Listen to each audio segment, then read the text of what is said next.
देखते होता हमारे उड़हिया बैठी के पिपरा के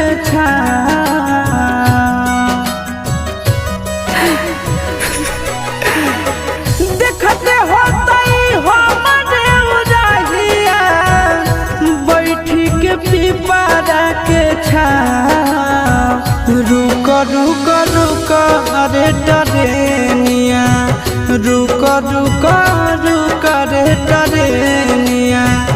ले ले चल जनुआ के गाँव रुक रुक रुक रे टरेनिया।